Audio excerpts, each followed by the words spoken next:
too want to thank Commander Mueller and to the members of the VFW for having us here tonight.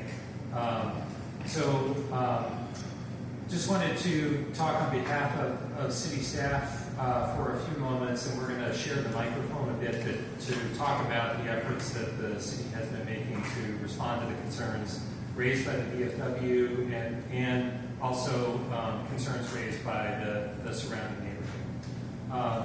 So over the last several months, we have been stepping up our emphasis patrols from the Olympia Police Department. They've been here on a regular basis, and I'm going to turn it to, in just a moment, to Sergeant Markison and Officer Clark to speak more about that, the work that they've been doing, and progress that we think we're making on that front. We also have had our homeless response team here on a regular basis working on connecting with those that are unhoused in our community and working on getting them connected to the services and the shelter that they need as well. We're really limited within our community on available shelter and housing, and we're doing our best to try and connect people to those services. Also, we have been doing work to improve parking management in this area. It's been a real challenge. You may have seen we've added some signage up regarding no parking.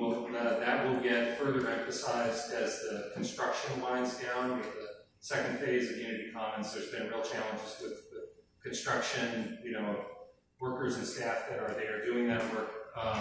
But the intention is to restrict parking along the frontage here on Patterson, along the VFW, as well as create emergency vehicle-only lanes in front of a portion of Unity Commons. So we think part of the challenge is a parking-related one, and so we're responding accordingly there.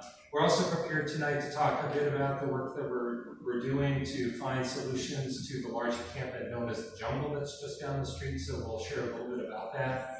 I'll turn it over to Darren Lightfoot to talk more about that.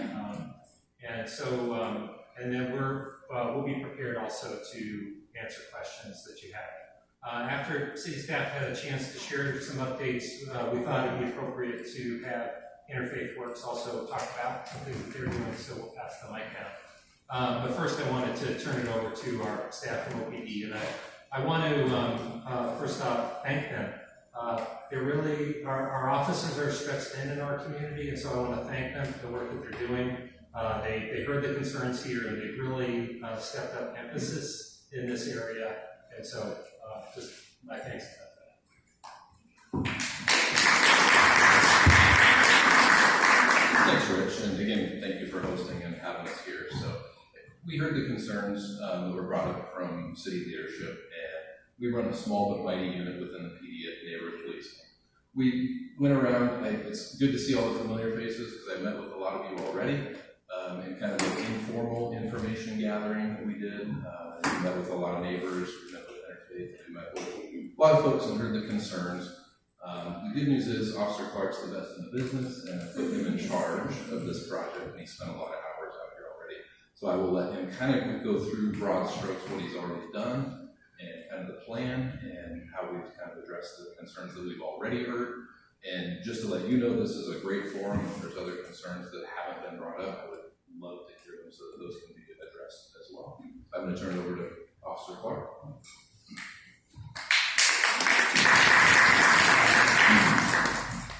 So hopefully, I've been in the unit for a couple months now, so hopefully if you take a snapshot for 2 months from a snapshot from today, you can at least say that while it's not fixed, it's better.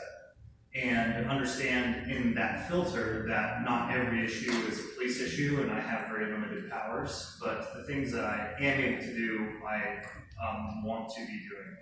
And a lot of that, honestly, is just building relationships. A lot of people at this table, and a lot of people in the community, and a lot of people in this building. So I've had kind of a multifaceted approach of everything from the accountability to the property that's behind us, all the trees, to make sure that's not just a growing encampment, and it currently is not.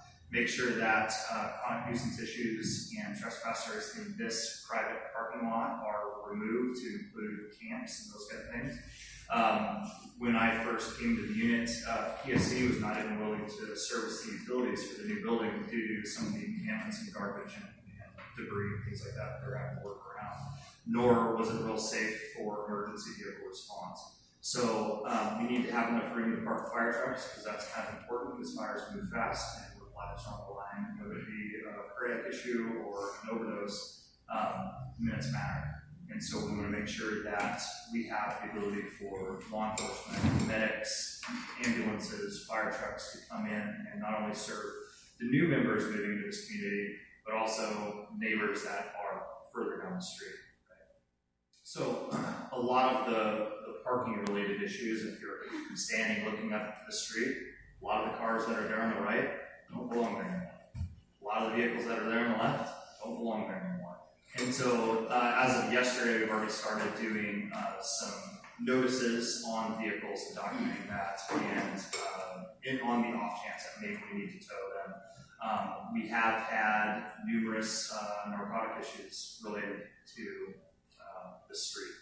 And when I first got in the unit, started making some connections and talking with some community members, we quickly identified 2 vehicles where we had pretty reasonable belief that there was drug activity not only in them, but being dealt out of them. And those were solved, 2 vehicles in 2 days that we removed, never to return to the streets again.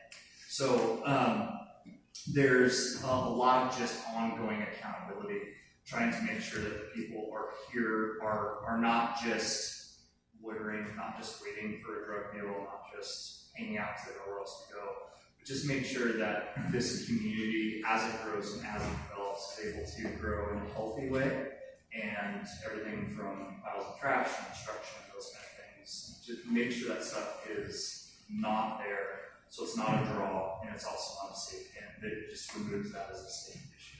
So, anything else you further? No, I just appreciate the work that you've done at Officer Clark, and just to add to it, with what we've done already, it was quite empowering. Some neighbors were literally pointing to us, hey, there's drugs being dealt out of this van over here. Within a day or 2, Officer Clark had it towed away and gone. These weren't safe places for people to be. I mean, one of them looked like it had been on fire and people were living inside of it. So a lot of good successes so far. And then with the parking, just to reiterate, I think if we can clean the street up, it's really not wide enough to get any sort of emergency vehicles in there properly. Getting that cleaned up, we're just waiting on a couple of striking things for technicalities on signage. We'll get the vehicles out of the way, get enough so that, if we need a first responder to interface. Appreciate the temporary signage, but make sure that we can park the fire truck out there if they need to get quick help to any of the clients over there. But this will be an ongoing project. By no means we've just started, and I think we've done a little bit so far, and we look forward to just consistency, the slow incremental gains is what we're looking for.